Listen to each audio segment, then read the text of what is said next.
They say the mind is like a cup, always overflowing with fear, noise, anger, and memories that never let you breathe. But no one ever told Ayaan that one day, the only way to save his future would be to empty his mind completely. Not partially, not slowly, completely. And the moment he finally let go of everything he thought he needed was the same moment life gave him everything he ever prayed for. But to understand how a broken young man found his power, you must go back to the day everything inside him shattered. Ayaan had always been the quiet one, the boy who carried storms inside his chest while the world saw only calm. At 24, his life felt like a maze with no exit. Every morning he woke up with a heaviness he couldn't name, a voice in his mind whispering that he wasn't enough, that he would fail no matter how hard he tried. His job at the small printing shop barely paid the bills. His dreams of becoming a filmmaker seemed impossible in a city where dreams were usually drowned by responsibilities, and his relationship with his father had grown cold. Buried under years of misunderstandings, neither of them ever dared to resolve. One evening, after a long exhausting day at work, Ayaan sat on his rooftop, watching the city's lights flicker like dying stars. It was the only place where the noise faded enough for him to hear his own breath. But tonight, even the rooftop felt suffocating. His mind raced, every mistake, every rejection, every fear. His cup was overflowing, and he didn't know how to stop it. He closed his eyes and whispered into the wind, "Why can't I just be free from all this?" That's when he heard the voice. "You are drowning because you never learned to let go." Startled, Ayaan turned around. An old man stood near the stairway, holding a wooden cane and wearing a gentle smile that somehow felt familiar, like a memory he couldn't place. The old man introduced himself as Sufi Sahib, a retired teacher who had recently moved into the building. "I come here every evening," the old man said. "This rooftop helps me empty my mind." Ayaan frowned. "Empty your mind? How can someone even do that?" Sufi Sahib chuckled. "By learning what does not belong there."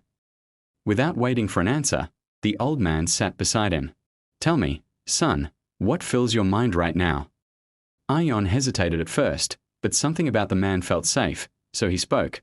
The fear of failing, the disappointment of his father's silence, the panic he felt every time he looked at his future. He talked until his voice broke. The old man listened without interruption, without judgment. When Ayaan finished, Sufi Sahib placed a small cup between them and poured water into it. He poured until the water spilled over the edges. "This," he said, pointing to the overflowing cup, "is your mind, filled to the top with fear, anger, doubt, and memories you refuse to release. When the cup is full, nothing new can enter. No peace, no courage, no opportunity." Ayaan watched the water spill endlessly. "So what do I do?" he asked quietly. "You empty it," the old man replied.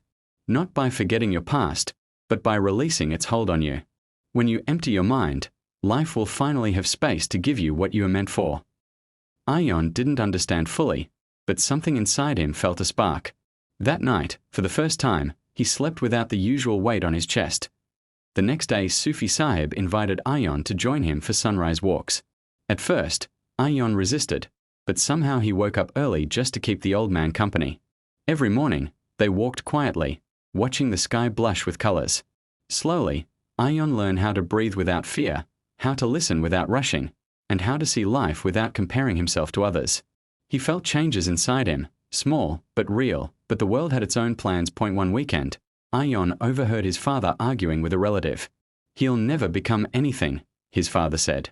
"He's too weak, too lost, too distracted." The words stabbed Ayaan deeper than he expected. For days he didn't go to the rooftop. The storms inside him returned, louder than before, filling his cup until it almost broke. He thought he had healed. But he was wrong. He needed to learn the hardest lesson of all. Ayaan finally returned to the rooftop after 3 days, his steps heavy, his mind in chaos. Sufi Sahib was already there, waiting as if he knew Ayaan would come. The old man didn't ask any questions. He simply looked at Ayaan's drained eyes and said, "What is troubling you this time?" Ayaan dropped to the floor and covered his face with shaking hands. "I heard my father say, 'I'll never become anything.' He thinks I'm weak. I don't know why it hurts so much." Sufi Sahib sighed deeply. "Because many of the wounds that hurt the most are given by the ones we look up to." Ayaan felt something collapse inside him. "I thought I was getting better, but everything came back. Every fear, every doubt. I feel like I'm drowning again. The old man gently lifted Ayaan's chin. Do you remember the cup? Ayaan nodded. Your father's words filled your mind again. Not because you are weak, but because you haven't learned to choose what belongs in your mind. You see, my son, emptying your mind is not something you do once. It is something you must do every single day. Ayaan wiped his tears. But how? By deciding what you allow to live in your mind. By releasing what steals your peace. And by accepting that you cannot control what others say, only what you believe. The old man stood up and handed Ayaan a small notebook. Write down everything that is hurting you. Then tear it. Burn it. Release it. Make space for your future. Ayaan looked at the notebook, unsure if such a simple act could change anything. But that night, he wrote. He wrote about his fears, his father, his disappointments, his dreams. He wrote until his hand ached. Then he tore every page and burned them in a metal bowl on the rooftop. As the ashes floated into the night sky, he felt something shift inside him. Lightness, clarity, an airless space where the storm used to live. For the first time in years, he felt freed. In the weeks that followed, Ayaan began working on his filmmaking passion again. He borrowed an old camera, filmed small stories around the neighborhood, edited them on a borrowed laptop, and posted them online. His first video only got 8 views. His second got 20. His third got 50. But Ayaan didn't stop. He kept creating, kept learning, kept improving. One evening he received a message from a small media company. They had seen his short film about the old tea vendor on the corner street and wanted to feature it. Not only that, they offered to hire him as an assistant filmmaker. Ayaan couldn't breathe for a moment. The world felt unreal. He ran to the rooftop, where Sufi Sahib stood watching the sunset. Ayaan hugged him tightly. It happened. They noticed me. They want to hire me. The old man smiled with pride. See, my son? When you emptied your mind, life finally had space to enter. Ayaan's relationship with his father did not fix in one day.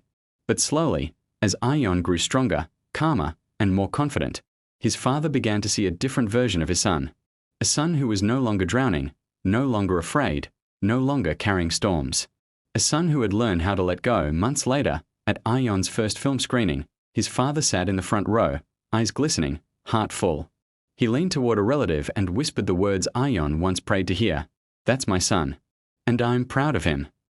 Ayaan stood on the stage, looking at the crowd, then at the old man in the back whose gentle smile had changed everything. And in that moment, he finally understood the meaning of Sufi Sahib's lesson. Empty your mind of the things that break you. Make room for the things that build you. You cannot control the world, but you can control what you allow to live inside you, and that is how a broken young man found a life he once thought he didn't deserve. Thanks for watching.